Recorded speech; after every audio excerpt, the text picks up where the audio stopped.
श्री शिवाय नमस्तुभ्यम, हर हर महादेव। दोस्तों, जैसा हम सभी जानते हैं कि अभी पितृपक्ष चल रहा है, जिसे श्राद्ध पक्ष भी कहा जाता है, जो 17 सितंबर 2024 से प्रारंभ होकर 2 अक्टूबर 2024 तक चलने वाला है। 2 अक्टूबर 2024 को पितृमोक्ष अमावस्या है, जिस दिन श्राद्ध पक्ष का पूर्ण होने का दिन है।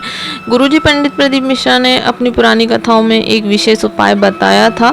उन्होंने कहा था, यदि आप श्राद्ध पक्ष में ब्राह्मण भोजन नहीं करा पा रहे हैं, गाय को खाना नहीं खिला पा रहे हैं, आप पक्षियों को, कुत्ते को खाना नहीं दे पा रहे हैं, तो आप यह एक उपाय कर सकते हैं। यदि आपको ऐसा लगता है आपके घर में पितृ दोष है, आपके घर में कोई अधोगति में शांत हो रहा है, या कोई और भी ऐसे कार्य आपके घर में हो रहे हैं जिसकी वजह से आपको ऐसा लगता है कि आपके घर में पितृ दोष है, तो आप इस उपाय को अवश्य करेंगे।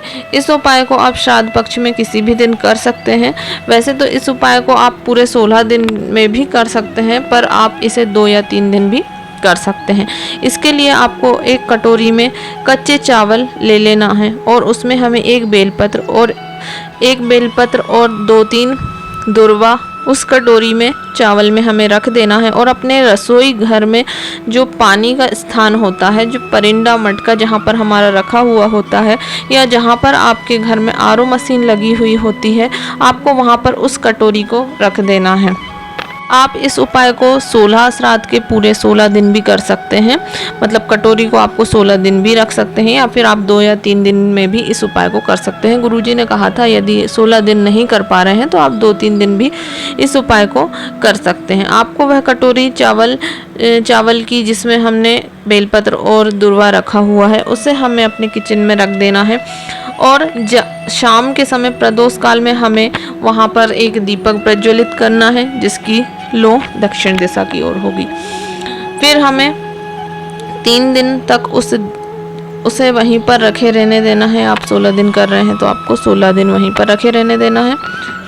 उसके पश्चात हमें वह जो दुर्वा है और बेलपत्र, वह हमें शिवजी के मंदिर पर में शिवलिंग पर समर्पित कर देना है, और जो चावल रखा हुआ है वह हमें पक्षियों को डाल देना है।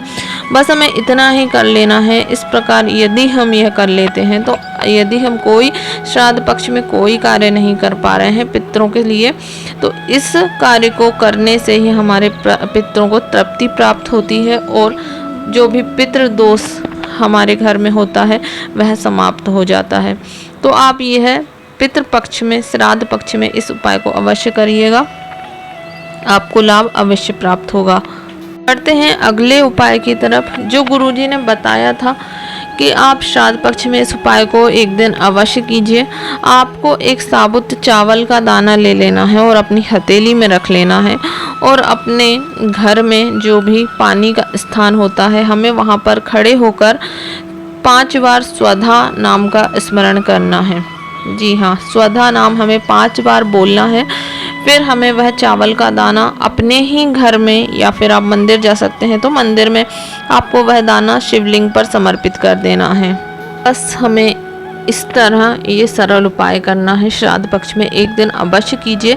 गुरुजी ने कहा है, यदि किसी ने आपसे बोल दिया है कि आपके घर में पितृ दोष है, पितृ आपको कष्ट दे रहे हैं, आपके घर में जो भी समस्याएं चल रही हैं वह पितृ दोष की वजह से चल रही हैं, तो आपको घबराना नहीं है, और आपको इस उपाय को पितृपक्ष में, श्राद्ध पक्ष में एक दिन अवश्य करना है। वीडियो आपको उपयोगी लगे तो वीडियो को लाइक करें, शेयर करें। श्री शिवाय नमस्तुभ्यम, हर हर महादेव।